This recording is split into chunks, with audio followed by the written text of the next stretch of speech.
literature, so a bunch of research studies that have been done looking at kind of race and gender and how that affects student academic success.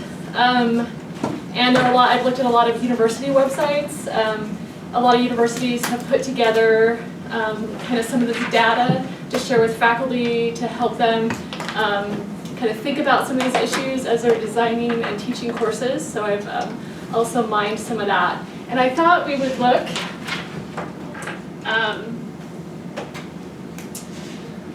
at some of these research findings and patterns to kind of develop this, this self-awareness, and then talk especially about some practical applications. Okay, here's the research, here's what we know is happening with our minority and female students. What is this going to mean for then how we think about our classrooms? I started out with this quote that I like. It's from an African-American historian who says, "We do not all live in the same America. In fact, some of our Americas directly contradict one another." And I thought this was good to think about. You know, we're all going into the classroom, but the classroom experience and the campus setting that our students are experiencing can be very different. And in fact, they might even contradict the experiences that other students are having, especially based on kind of gender and racial issues. So I hope today that we'll be able to be self-critical. We'll start to kind of think about, you know, we don't intend to discriminate. We don't intend to you know, not encourage women and minorities in the same ways that maybe our majority students get encouraged. But what we're doing is going to have an impact on them, and it's going to affect them differently depending on who they are and the backgrounds that they come with. I thought it would also be good to keep in mind that we have our own social identities, and that is going to affect students, and that the way we approach teaching is often very much informed by our experiences as students ourselves. And so that might have particular meaning for our students, and just to be aware of that. And Leslie and I were talking about this, and she said, you know, some of these issues that come up for a lot of female students, you know, I didn't really experience. And that might be true for a lot of female faculty on campus, because chances are we're not your average female student. And so some of the things that, that tend to affect those students, we may not have experienced, we may not be especially aware of them. And Leslie also reminded me of this term, conscientization, from Paulo Freire, who's a social theorist, if you don't know who he is, famous for his book, The Pedagogy of the Oppressed, and some other things. This term is about the idea of developing a critical consciousness that's understood to have the power to transform. So kind of an awareness and a consciousness that will then shift how we act, and that will encourage us to then act in ways that will allow a diverse humankind to really flourish. So it's connected with ideas about kind of education, teachers as cultural workers, and education as something that can lead toward justice and kind of an expansive human and social well-being.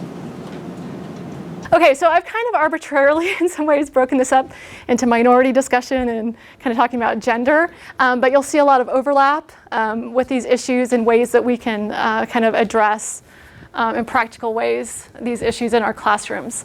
So here are the research findings when we look at minority students. Feelings of isolation, not belonging, influence minority students and their performance and persistence in secondary education.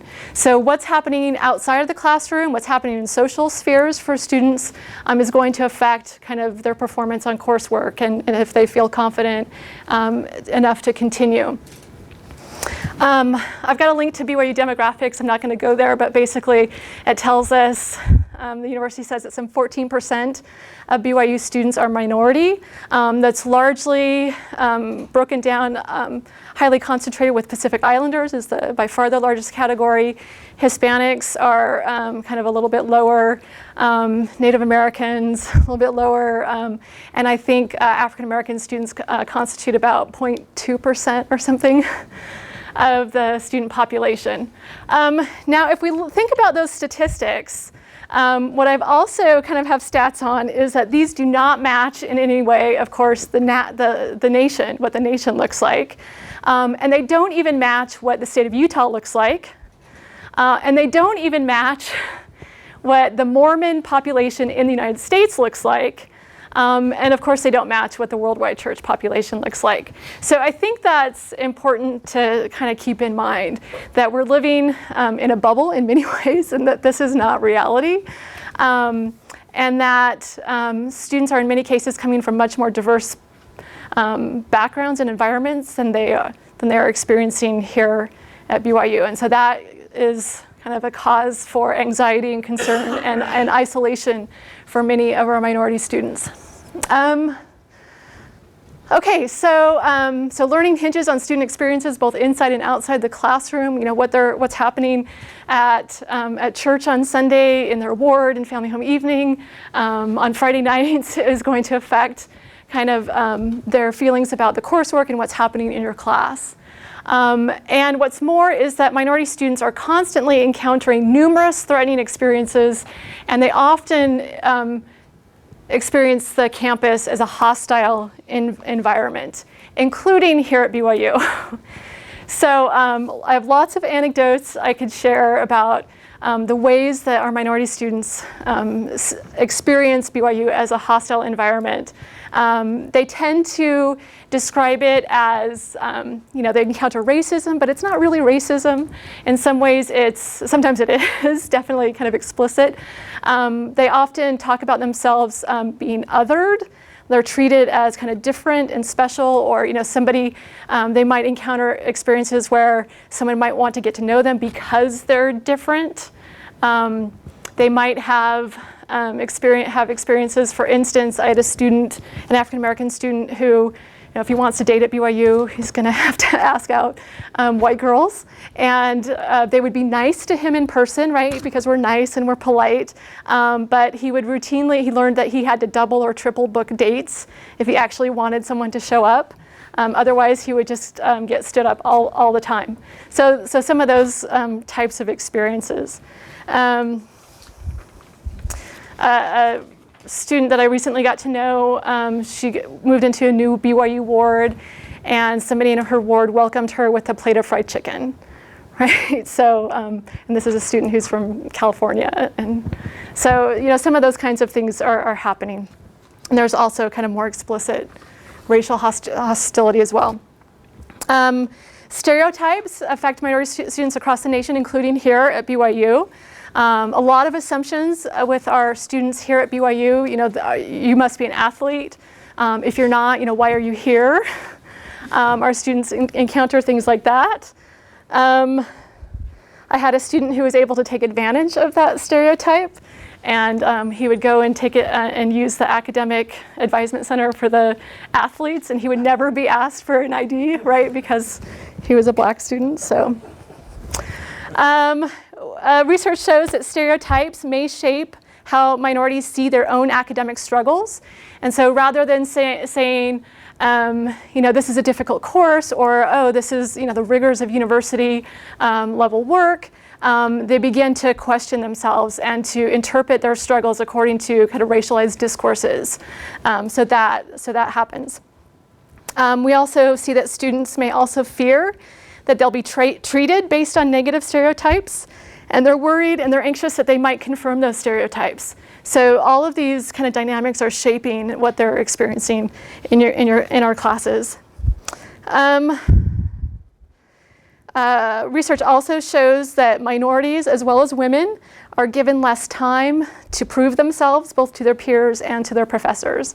So we kind of have these unconscious biases that kind of trigger expectations and assumptions. And if minority students and women are kind of performing well more quickly, we tend to discount them and to judge them negatively. Research studies that mechanisms that minority students might have developed for coping with prejudice can be really important to helping them cope with it here on the university environment, that kind of early preparation for dealing with discrimination can kind of help them depersonalize and manage some of the things that they encounter on a campus.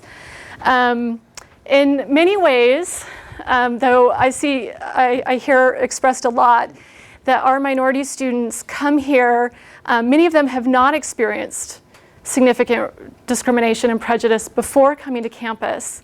Oftentimes, especially with the black students that I've worked with, they might be one of just a few or the only minority that they, a community that they've grown up with, and everyone's kind of accepted them and treated them kind of the same. And then they come to BYU, and this is the first time really that they feel like an outsider. And they come actually expecting to be with their people. They come with this sense that, oh, I'm going to be able to go to the school. I've been working so hard to uphold my values at, in high school where, nobody else was a member of the church or there were just a few others. And then they come to campus and they all of a sudden, feel completely alienated when they've expected to feel more included. And so that has a big effect on students here. We also see one of the mechanisms for coping with prejudice, and we see this developing too with BYU students, is that ethnic and racial identity can be a protective factor. It can help give them a sense of community and their efforts more and less successful on campus to do that. So, okay.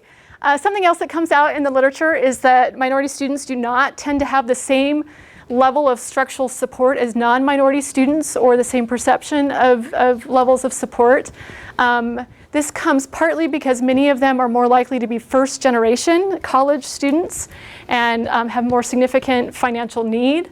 And so those kind of family structures and friend structures, community structures that other students kind of might be able to rely on, minority students tend to have kind of less of that. And the research also suggests that those structures are actually more important for these minority students than they are for majority students. That actually an important part of kind of going away to college is for majority students to distance themselves from their traditional support structures. Whereas for minority students, the presence of some of those structures really impacts in a positive way how they achieve academically. Okay. Another point that comes out in the lit is to keep in mind that there are different norms of interaction, that people come to your classrooms with different cultural capital that may lead them to, question a professor, feel like they can challenge a peer or even a faculty member. It might, kind of what the cultural capital they're coming with or not coming with might encourage them or discourage them from asking questions or particular types of questions. It's going to shape kind of their interactions across campus as well. One example that's not in the classroom but I think demonstrates this is Jonathan Sandberg in the School of Family Life works with me on this civil rights kind of class and we take a group of students to civil rights sites in the South. And we've joined up with an African American history professor from Ohio on this trip. And at one point we were trying to get into this public building and the door is locked. And so Jonathan immediately is like trying to find other ways in, going around the corner, looking in windows, trying to get in. And the African American professor immediately, steps back and goes away and is not going to engage in those types of behaviors because it's going to be interpreted differently if he's doing that rather than, Jonathan doing that. And so, so keeping in mind the kind of cultural capital that your students are coming to class with, and that's going to shape their interaction and what they feel like they can do or not do in your class. Something else that the lit brings out is that students are positioned differently to each other in the classroom as well as to the knowledge that's being acquired. So think about the topic and themes and things that you're covering in your class, and your students may have very different relationships to that content than other students. So Mark. If I could give an example, yeah. I had a student from the South, from Florida, who came with a Southern accent, and she had to basically drop her Southern accent because she was really disregarded. Yeah. Kind of a bimbo. So everything she did, like every time she had to talk and open her mouth, she had to like watch how she said everything. Yeah, great. Which was just ridiculous. Yeah. So lots of kind of things like that going on that we might not be aware of too, as well. Okay, so that's some of the literature, and so then I thought we'd talk a little bit about some things, some practical applications, like what are some things that we can do in our classes or designing our coursework in order to kind of overcome some of those, or be aware, or kind of incorporate, this is how it is, so what can we do then? These are some points that I kind of came up with. I thought I would kind of let you look at those, and if there's some that you want to talk about, or if there are other things that you have that you want to talk about, we can do that as well. Yeah. So you mentioned cultural capital and that ideas. I imagine that's different for each minority, from each Yeah, coming yeah. from. What then do we do? Like, how do we interpret and use that information to our advantage? Is it just being aware that they may ask questions that are strange and being sort of accepting of that, or? So I think one of the things is to recognize that we can set the tone for our classroom and kind of set the parameters for what the discussion style is like, right? Whether we're interrupting people, or does that make sense? Yeah. So that might be something. And if you can be aware of what kind of cultural capital students might be coming with, there might be ways to encourage participation that might not come. I guess my fear is that I'm stereotyping myself. Like, I think, okay, this Hispanic student is going to be a little bit more forthright, whereas this Asian student is going to be very hesitant to say anything that might question my authority. Right. But then if I have both of them in the same classroom, am I being insensitive to sort of establish my own style? Maybe it's just a matter of being forthright about it and not letting these assumptions and stereotypes hide in the background, but rather somehow changing your teaching style. That's not an issue. Yeah, well, I don't think we need to necessarily completely change our teaching style, but recognize that it might resonate better with some students than others. Yeah. And so we might need to brainstorm, this style might not be ideal for this type of student, so what are some other ways that I can encourage them? Or given that this is the style that I prefer, or the dynamics, the kind of interaction that I set up, how am I then going to account for different students experiencing that in different ways? So I don't have any set answers. Yeah, Karen? You're second to the last bullet there. I wonder if you could talk about what you mean. Okay, yeah, so provide external support and encouragement and make structural. So one of the things that scholars have found is that kind of this perception of support and faculty caring really matters a lot, especially for minorities and for female students as well. And so coming up maybe with ways that you build in to your course, maybe you require a consultation when you necessarily don't need to, but that will kind of open the door to students who might be hesitant to develop those kind of personal interactions, and develop those interactions that female and minority students say matter more to them than other types of students. I think also, like on a department level, there might be things to think about. So the history department is currently working on starting a minority scholarship. So kind of signaling to students that this department supports you in different ways. I think we can also do this through some of the choices we make with content, with texts, and the kind of voices. It's kind of, these are in some ways interrelated. One of the things that some of the research brings out, and a Utah State study that Leslie Hadfield in my department just brought to my attention, really makes the point that for minorities, for women, it really matters if there's kind of a critical mass of women, kind of the more women the better for the classroom dynamics in terms of female performance. For minorities, it tends to be more important that they have a sense of an ally, of a powerful ally or a supporter. So if you can if you can signal to them that you support them, and this can take various forms, I think, then that actually goes a long way when dealing with minority students. So, yeah, Dave? I'm wondering about strategies for different size classes. Yeah. The bigger challenge for me when I'm teaching 250 to 300 students, level Yeah. 1 American Heritage, than when I'm teaching 30 students, where I feel like I can get to know them. There's opportunities for exchanges that are a bit more conversational, more seminar-like.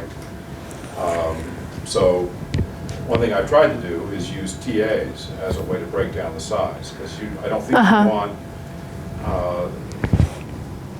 the minority student, speaking in this case, to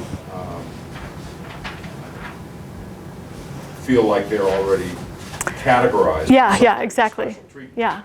even though you may be giving them some special treatment directly. So I have had TAs try to help me identify. I've identified students that I want to make sure are feeling comfortable.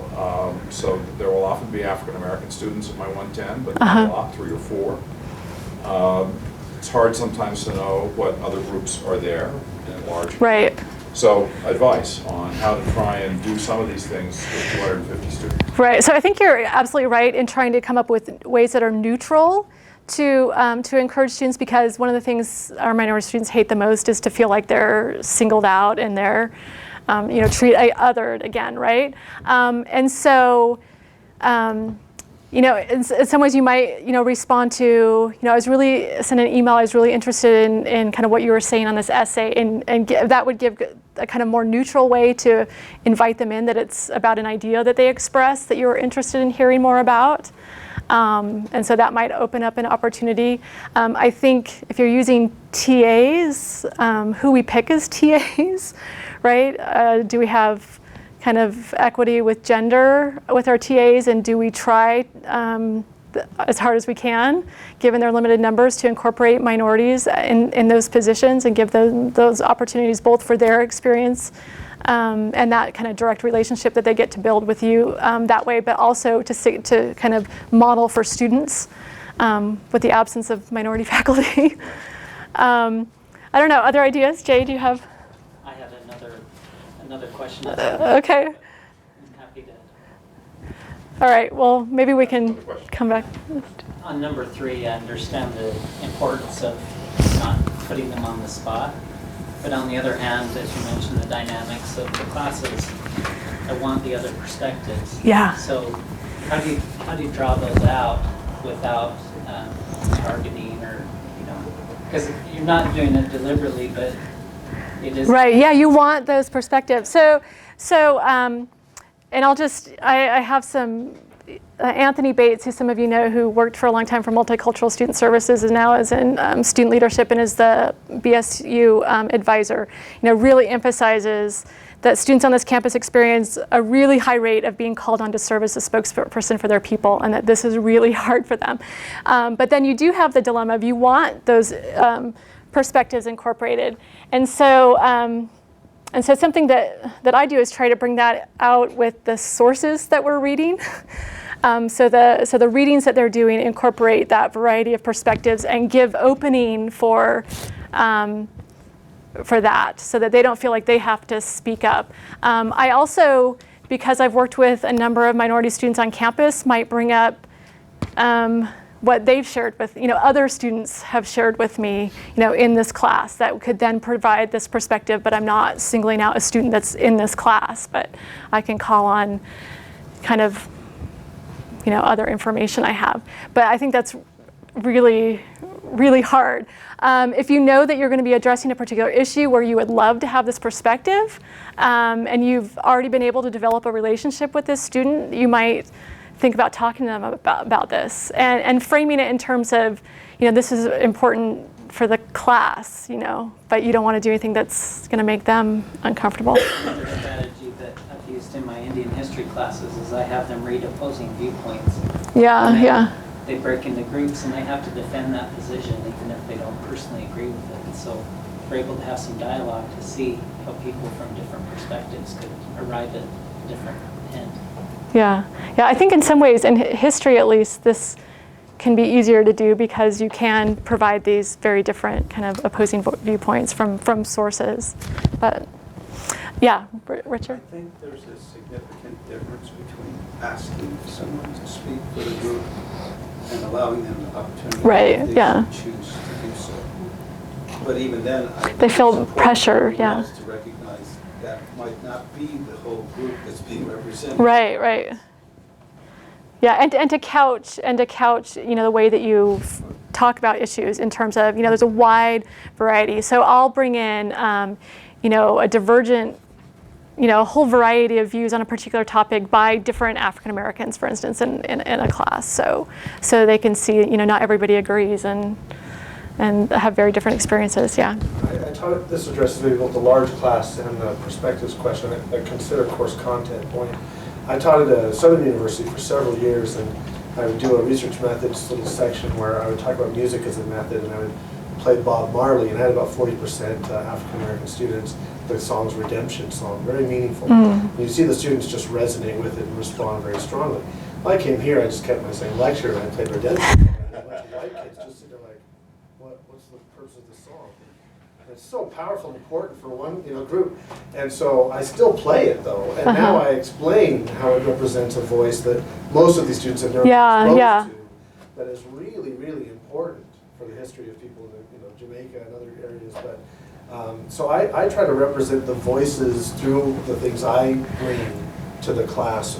And if students want to chime in voluntarily, that's great to represent that voice. But I think it helps students, especially in a large class, for the professor to really do the exposing, because our students don't have a lot of interaction with minority groups, and we have to help create, I think, opportunities for that interaction, at least with our materials. Yeah, great. Yeah, Jeff. I think you can create a culture in a classroom too, where people who serve a mission in an area, they have, all these groups have funds of knowledge, and they have background in the topic that might provide insight into topics. And so if a class is accustomed to having students who have particular insight participating voluntarily, then it may be easier for a minority to volunteer at that time if you've created that culture.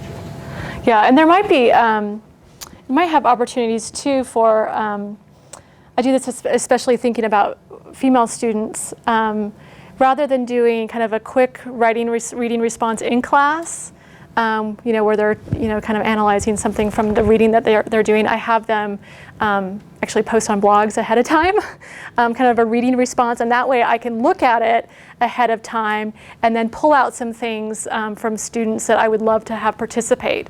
And that would be a great way, with minority students as well as with female students who are less likely, as we'll talk about, to raise their hand and to just volunteer information. But then, you don't necessarily even have to call them out, but say, here's, one perspective that came, from the class without that person actually having to talk.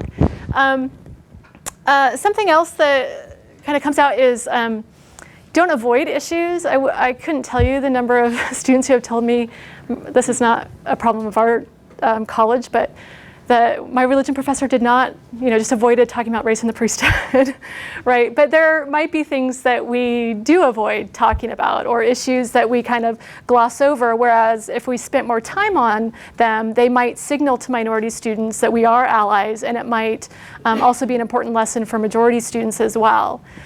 So thinking about, the things that we're highlighting or kind of glossing over, and we might want to make some adjustments with that. It's also important, I think, to really prepare students for some topics and issues that especially might deal with controversial issues about race, as well as gender and a whole slew of other topics, but setting them up so that they have experiences from early on in the semester of thinking about things in complex ways with different viewpoints, and then kind of you can progressively address maybe some harder issues that might be more difficult for students to think about or to think outside of their box, but kind of setting them up well. Yeah. Could you maybe give an example of that? I'm trying to visualize what that would mean. In my own courses, how I would, what kinds of things would be preparing. I mean, I have controversial topics like genocide, but I'm not sure, maybe from your own classes, can you give an example of that? So, like when I teach the U.S. survey class, immigration is a big issue in American history, and so the way I talk, I can talk about it earlier in the semester in a different kind of time frame. And the way I do that, I think, really matters to talking about it in a present context, right? That will help them kind of, I've laid the groundwork for how they can think about this issue in more complex ways than they're accustomed to thinking about it in the 1990s and 2000s. So that might be one example. I just wonder about this preparing students. I'm teaching statistics, and a lot of stereotypes are Yeah. based on statistics, and we're discussing like census data in different racial groups, and also health data in different genetic groups. Yeah. And I'm always aware when I'm talking about what the statistics have found that there are minorities in my classroom that could be offended by this, and I'm not quite sure. So I guess, and when I do that, when things come up like with kind of social welfare policy, like changes and poverty rates, I really try to contextualize, like how do we understand the presence of, what these stats look like. Really trying to contextualize that this is a complicated picture that, but again, I think it's. I mean, it's just, because we're trying to look at like the whole country. Right. And certain racial groups tend to be in certain socioeconomic groups, and we have to discuss it. Yeah, so I guess for me, that's easier to do as a historian, right? Because I'm already trying to help them understand kind of the historical context for the emergence of those disparities. It might be more difficult in a class that isn't able to spend that much time, but I would kind of go back to when you hear students kind of repeating stereotypes or making comments to each other or in class. Not to let things slide without kind of moderating that. We'll keep in mind, let's not, let's also remember, this, and, try to get them from making kind of judgments based on, what the stats say. That they're going to take, their judgments are going to be based on kind of particular assumptions and meanings about those stats. Whereas there's actually a much more complex story that's behind those statistics. And so I guess just reminding them about that, or maybe giving them some examples of kind of the complexity of what goes into that in a couple of cases can help them then think more critically and kind of second guess themselves when they're kind of jumping to those kind of judgments in the future, maybe. So that helps. Okay, anything else? Is there any outside institutional help, and is it any good? Like the Office of Disability. Okay, so.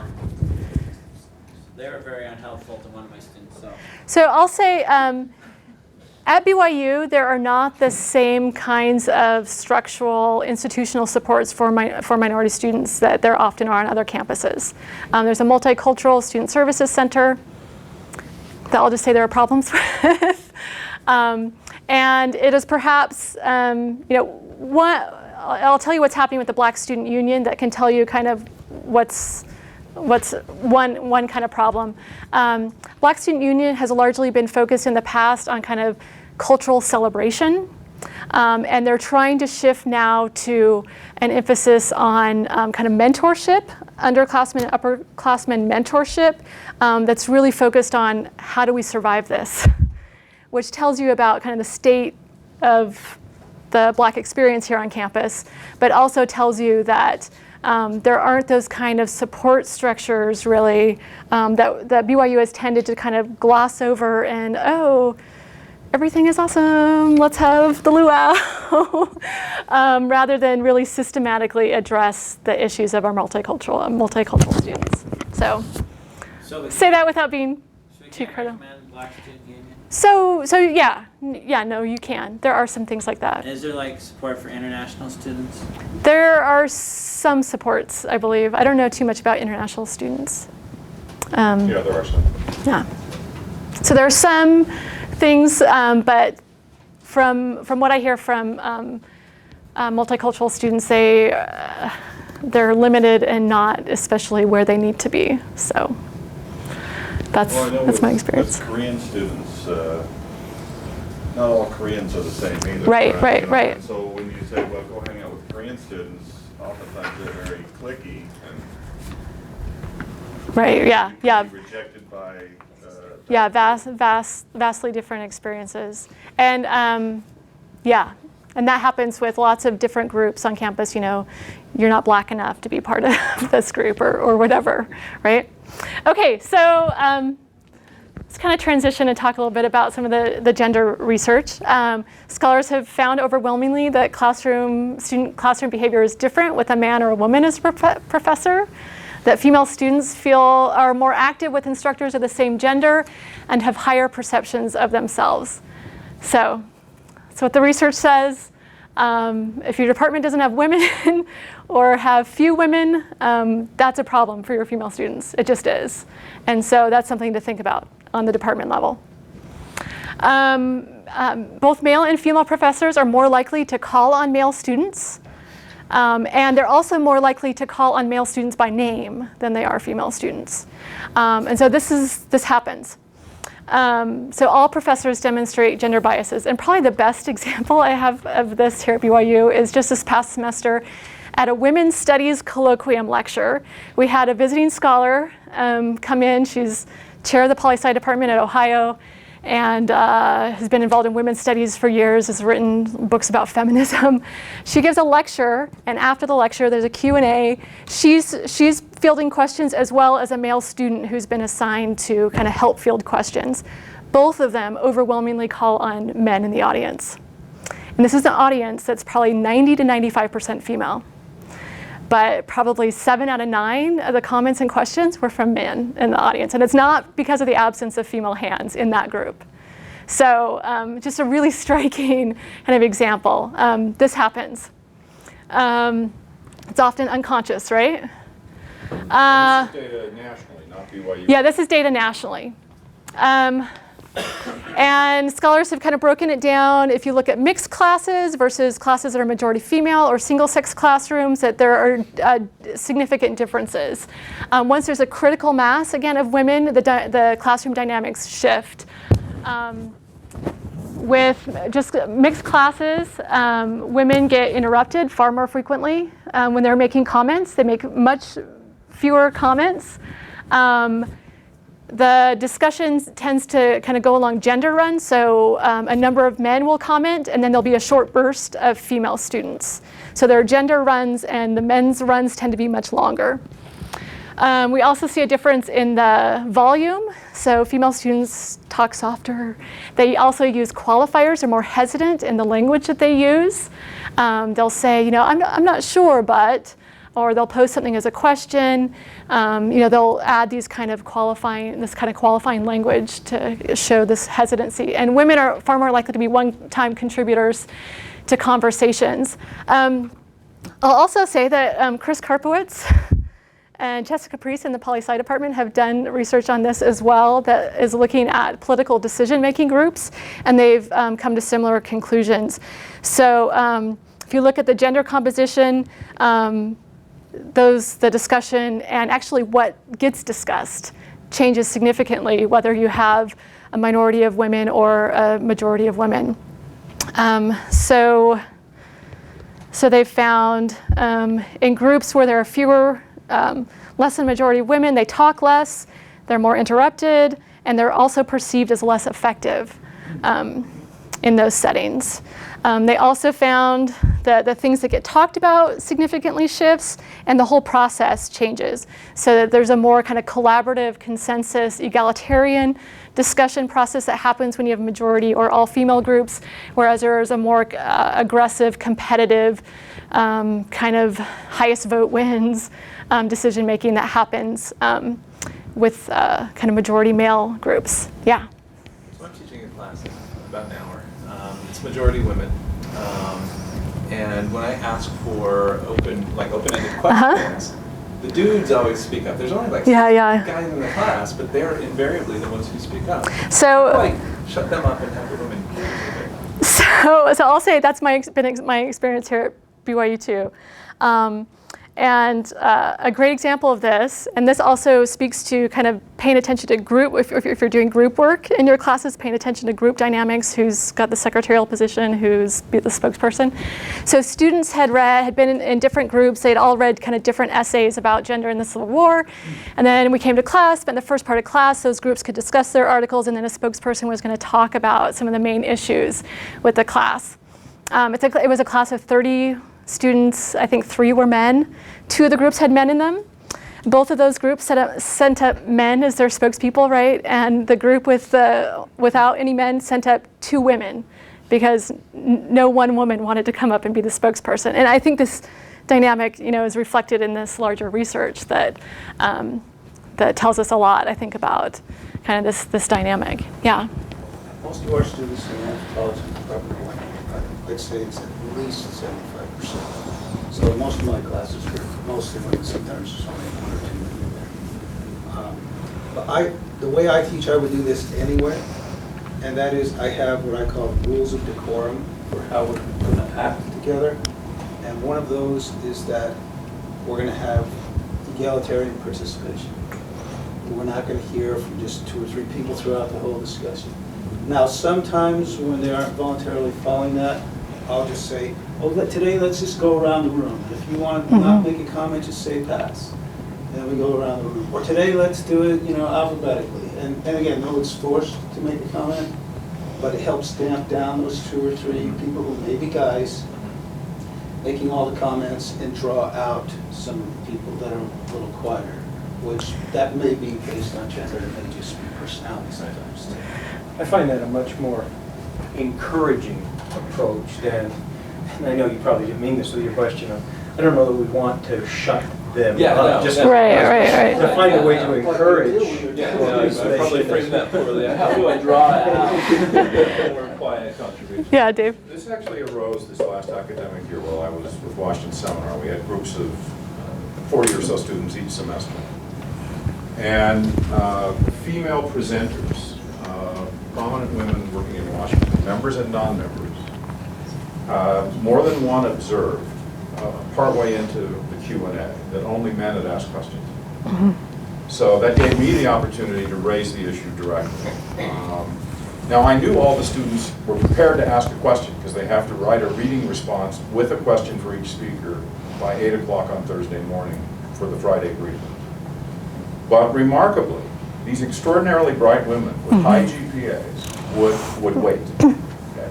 One thing I did in the winter group, where we had a very dominant male, is I said, those of you who've asked questions more than once in the prior 3 briefings can only ask questions in the last 15 minutes of the day. Others need to get into it. And so by virtue of raising the conversation, we had more of a conversation than I've ever had with students about the group dynamic of commenting. So some of the students came to me and said, there's a sense of being bullied, and some students are hanging back because there's conversations about the topics before we come down to the briefings or go off-site to the briefing. And you don't know about the prior conversations. And I want to say, well, forget the prior conversations. We're having a new conversation. But my broader question is, this is a chronic problem. And I don't think I solved it. It got better after this sort of conversation. I think women jumped in more and we had a greater balance. But I don't think we're still where we need to be, and I don't know how to make it better. Yeah, so I think you had a great strategy, and I've heard some others, but really trying to employ those. And one of the things that the research shows is that the kind of most important indicator of participation is past participation. So if we can start out a semester including more students, encouraging more students to speak up at the beginning of the semester, then that's going to carry over. And this has to do, a lot of people are talking about the confidence gap that this helps to explain this phenomenon in part. So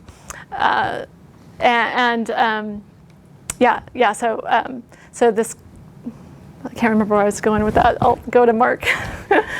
Well, I think there are a couple of different dynamics. I think if you give a lot of the grade towards class participation, I think that can actually be counterproductive.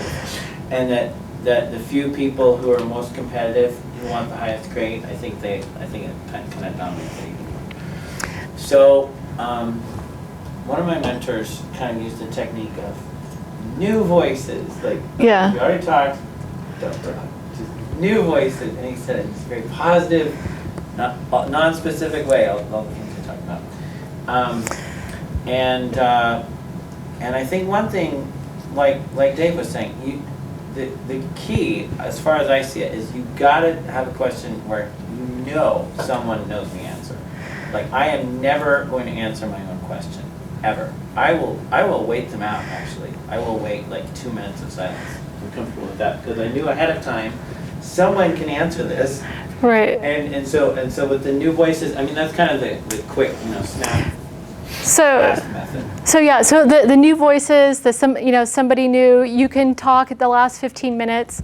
I do things like have them do the reading responses again, and then I can see ahead of time, and I can draw out a student, and I'm already going to be acknowledging, oh, this was a great idea, can you talk about that? Or I was really interested in this, have something, can you elaborate on that?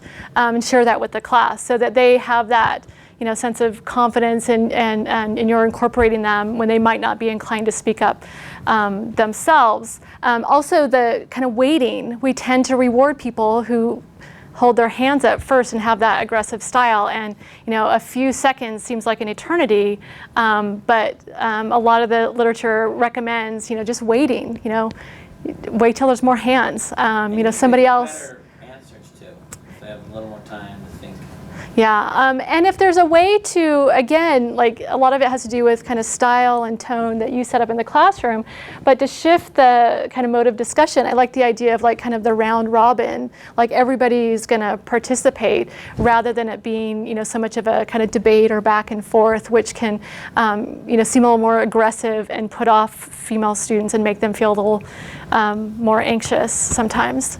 Yeah. I've actually tried lots of different things, many of the strategies that we've talked about here, but I talk about it with my students.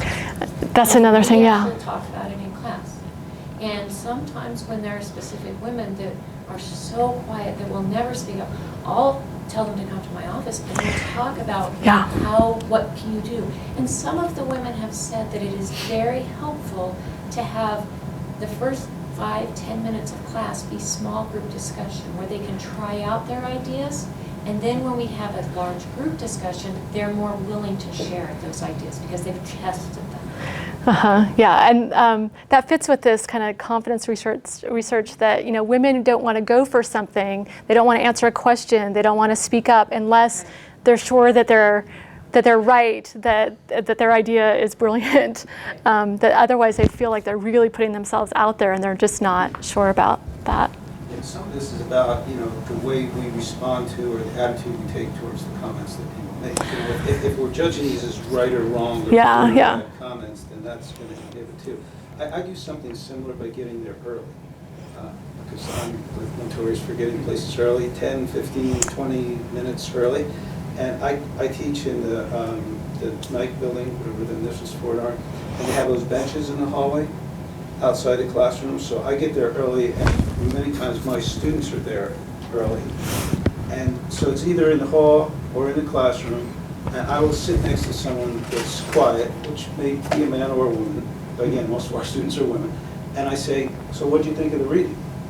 So we have our little informal conversation. And then I find that person who never speaks up is going to talk, speak up during the conversation. So sometimes you can kind of grease the skids a little bit informally. Yeah, that's great. Both the kind of having students come to your office, developing those personal relationships, especially with female students. And the last slide, one of the studies really show that having those personal interactions, female students cite those over and over again. Male students don't, as those are central to their academic success and their decision, maybe to go on. And so if you're able to develop, even if it's just before class, get them talking and feeling like their ideas are valued and that they might have something to contribute, I think is great. I've been living in Paris over the past several months and observed a group of sister missionaries at the Paris board, and some much more proactive than others, and some often as senior companions, junior companions. relationship there. But if you're in the mission field, as we're seeing the sisters go out now, fairly early in their college careers, and they know that they're there to represent Jesus Christ and to bring the gospel of Jesus Christ to as many people as possible, and they know that's an important goal. I wonder if that's going to carry over when they get so many more women who have had a missionary experience, and what they've done has been so important. Anything they do here, well, I mean, they've already had to put their souls out, got to be assertive. Why shouldn't that carry over to the classroom here at BYU? Yeah, I wouldn't be surprised if that doesn't have tremendous effects. And I'm waiting to see and crossing my fingers that does happen. Something else, like people were talking about kind of the feedback that they get from the comments that they make. Research shows that the comments that female students make tend to get short or nods, whereas male students are more likely to get significant verbal feedback, and also for professors to then kind of use their idea and attribute ideas to those male students kind of later in the classroom discussion. And so, again, like being aware, am I doing this? I'm going to make a point to, 3 female students, I'm going to make sure I kind of bring up their names and the point that they made, later in class, because I know I'm going to have this tendency to do this for male students, and just kind of being conscious that way. Okay. This is, we didn't really talk about this kind of confidence gap literature, but this is kind of one of the main things that the people, the scholars have found. I wanted to bring attention to this kind of women assume blame. So like if they do poorly on a test, they're more likely to feel like they lack the skills and ability and they don't belong in that field. Whereas men are just going to think, that they have 2 responses. The test was unfair, right? Or that's the way it was. No big deal. It's not something kind of endemic to kind of my fit with this study. The women in perfectionism studies have shown that women will wait until they're 100% qualified for something to apply. Men will apply when they're 50%, meet 50% of the criterion. Female students require higher grades to persist in a field than men do. So they're going to have to think of themselves and be rewarded as excellent top of the class for them to feel like they should continue or that they're good at something. And female students are not going to, and women don't sign up for something unless they know they can do an excellent job. They're convinced of it, or even that they can do better than they did before on something. And so these are some of the dynamics that we're up against. And it's going to mean that female students are going to be, again, less confident in the classroom and in discussion, that they're going to step back. People have been talking about leaning in, trying to encourage women to lean in, that female students tend to lean back, and especially BYU students who are influenced heavily by LDS culture, are going to approach their academic career kind of already leaning back and not be seeking out the same kind of opportunities that our male students are going to, because they assume that they're going to go on and kind of do other things with their field. Female students are not, they're going to step back early, right?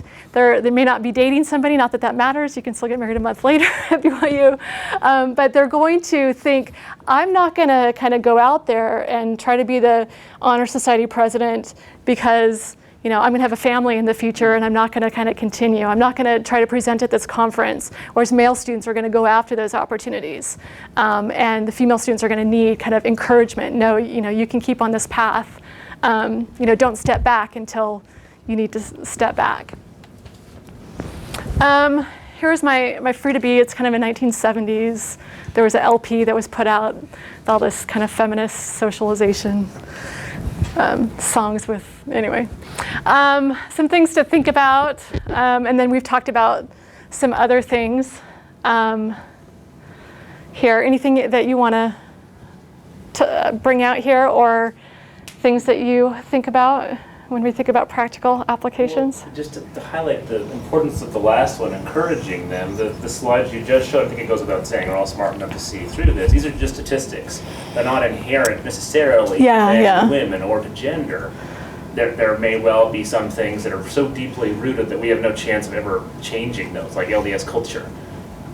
But that doesn't mean that in our classrooms we can't make an enormous difference, because these are very subtle sorts of things. We often don't think about gender in our class. I don't. Maybe people are more conscious of it than I am. But when I do see it, it's like, oh wow, look at that.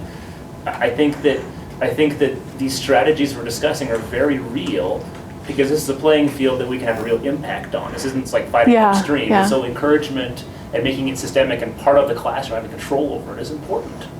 Yeah, great. And I wanted to bring up some Utah statistics. So Utah is actually has the highest gap between gender graduation rates. There's a 6% gap.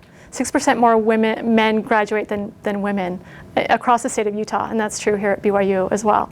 And Utah already has the lowest percentage of female students enrolled in institutions of higher education, and they tend to already, so nationally it's like 57%, right? There's a majority female go on to institutions of higher education. In Utah it's 49%, so there's already a lower percentage. So that's the kind of reality that we're dealing with, that also speaks to this kind of stepping back early.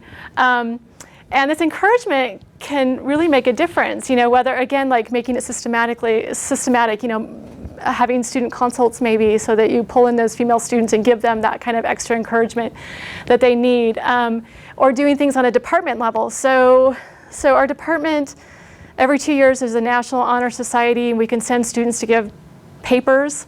This past student, we sent 7 students, they were all male. It's because when there's an opportunity, men are gonna say, yeah, I'll do that. When I was the advisor for this honor society, we sent 9 students. 3 of them were female. 2 of them I had to heavily recruit and say, oh, I know you wrote this great paper. Why don't you apply for this? You can do this. Oh no, I don't think I can. They take that kind of work. And so this takes real commitment. They're not gonna step up. They're not gonna say, there are going to be exceptions, right?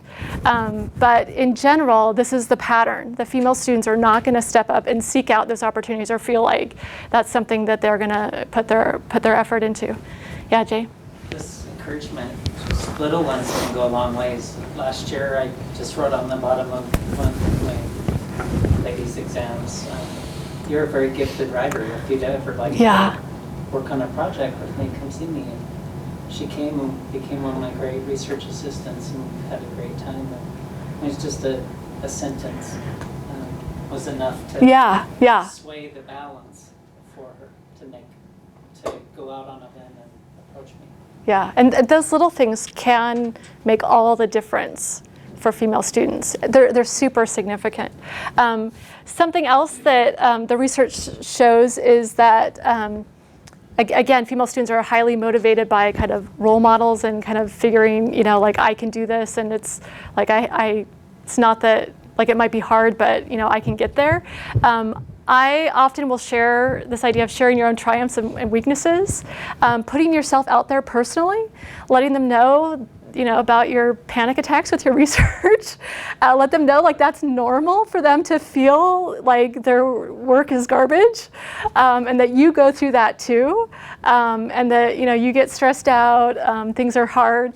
For me personally, because I'm a woman and a wife and a mother, I can share some of those personal kind of challenges with them and let them kind of see somebody negotiating this, and that this is a possibility, so that can matter. But again, just kind of putting yourself out there personally and connecting on that level can really help female students. And the national research really shows that, for instance, female students are much more likely to make personal comments or to make personal connections with the subject matter that they're studying.